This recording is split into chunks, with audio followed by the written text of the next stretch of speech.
All right, so bus compressor first. I always do that first. You don't have to, but that's what I like to do.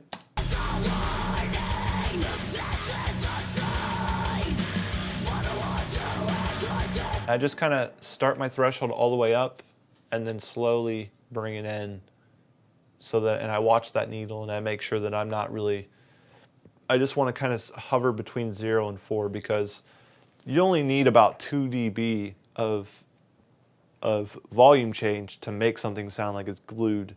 You don't need to go any further than that. And my release is so short that it's just gonna glue it right together.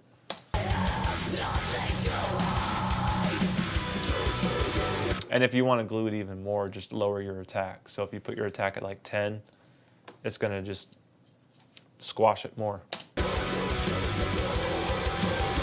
I like to put it at 30 though, because it does let those the kick and snares can like keep punching through, and it sounds really nice. When you put it at 10, it kind of pushes those back, and it doesn't sound as punchy anymore. It starts to sound more like a saturated brick wall or something. So I like to keep it a little loose on the bus compressor, enough to glue, but loose enough to have more punch in there.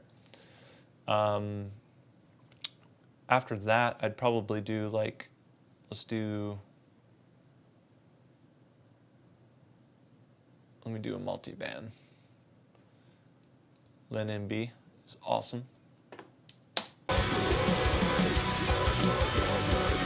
The point of this multiband compressor is to kind of better balance, you know, your individual frequency levels within themselves, and not, you don't want to go overboard with this because you can, I mean, in 2 clicks I can make this thing sound like a smiley face.